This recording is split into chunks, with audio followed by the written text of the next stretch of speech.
Hello everyone, and welcome to Ava Learns English. My name is Ava. Today, we're going to talk about a problem that almost every Indian English learner faces. A problem that stops fluency. A problem that creates hesitation. A problem that silently breaks confidence. Translating in your head. You hear a sentence in English, but first, your mind converts it into your mother tongue. Then you think of the reply in your language. Then you translate it back into English. And by the time you are ready to speak, the moment is gone. If this happens to you, please understand something very important. There is nothing wrong with you. This is not a lack of intelligence. This is not a lack of vocabulary. This is a habit. And habits can be changed. Let me explain why this happens. Most of us in India did not learn English naturally. We learned English by translation. Teachers spoke English, explained it in Hindi, Marathi, Tamil, Telugu, or another language. Books were in English. Meaning was in our language. So our brain learned one rule. English equals convert, understand, convert, speak. This system works for exams, but it fails in real conversations. Because conversation needs speed, not perfection.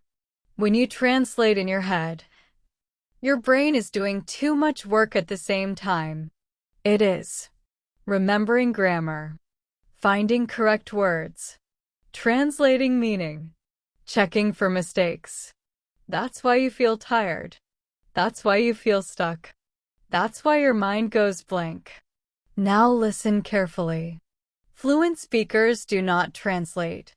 They connect English directly to meaning, not to another language. Just like you don't translate.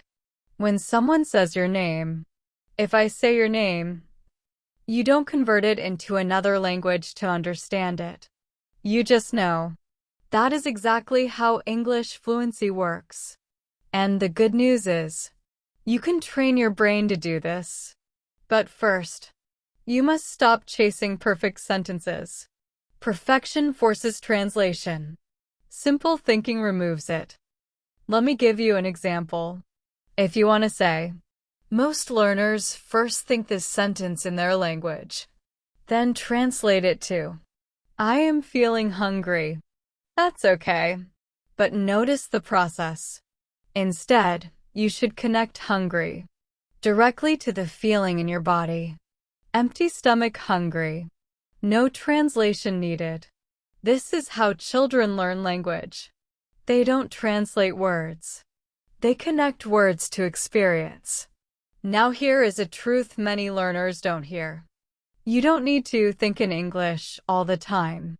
You only need to stop translating full sentences.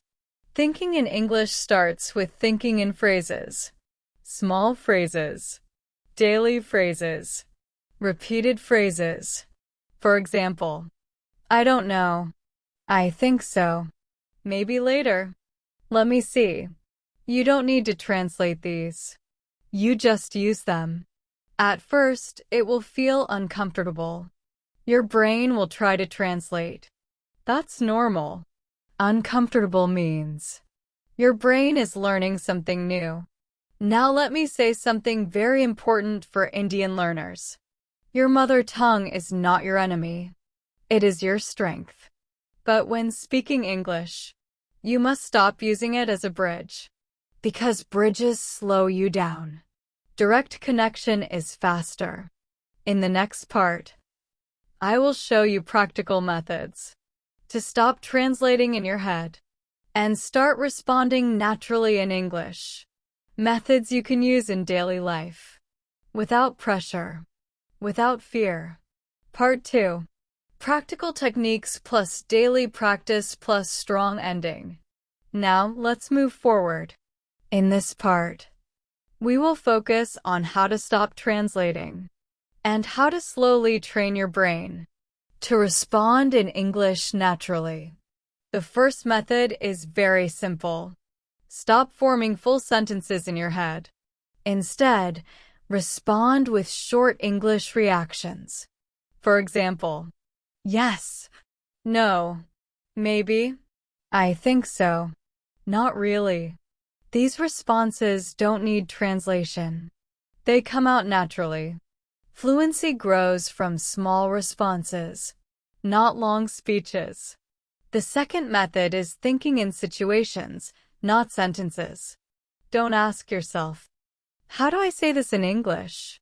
Ask yourself, what usually happens in this situation? For example, in a shop. How much is this? Can I try this? That's okay. You don't need to translate these every time. They belong to the situation. Situational English removes translation. The third method is using fixed sentence patterns. Patterns like, I want to, I need to, I'm trying to. Once these patterns become automatic, your brain stops translating. You just fill the blank. The fourth method is talking to yourself in English.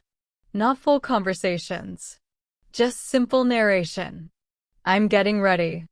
I need to leave. I'm feeling tired. This builds a direct English thinking habit. No pressure. No audience. No fear. The fifth method is listening more than translating. When you listen to English, don't pause and translate. Let the sentence pass. Even if you understand only 60%, it is enough. Understanding grows naturally with exposure. Translation slows it down. Now let me tell you something honest. At first, you will make mistakes. You will forget words. You will mix languages. That is not failure. That is progress. Fluency is messy before it is smooth. The goal is not perfect English. The goal is flow. And flow comes when thinking becomes lighter. Let me say this clearly. You don't need to kill your mother tongue. You need to stop depending on it while speaking English. Slowly, gently, daily. Now, let's move forward from understanding the problem to changing the habit, because knowing why you translate in your head is helpful. But fluency comes from what you do daily. So in this part, we will focus on how to stop translating and how to train your brain to respond in English naturally. Not fast, not perfectly, but naturally. The first and most important shift is this. Stop building full sentences in your head. Most learners try to prepare the perfect sentence before speaking. That is where translation begins. Instead, train yourself to respond with short, incomplete, but correct English. For example, yes, no, maybe, I think so, not sure, a little, not really. These responses do not need translation. They come out automatically. Fluency does not start with long answers. It starts with natural reactions. The second shift is learning to think in situations, not in languages. Don't ask yourself, how do I say this in English? Ask yourself, what do people usually say in this situation? For example, in a shop, how much is this? Can I try this? That's okay. In an office, I'll get back to you. Let me check. I'll let you know. These sentences belong to the situation. They are not translations. When English becomes situational, translation disappears.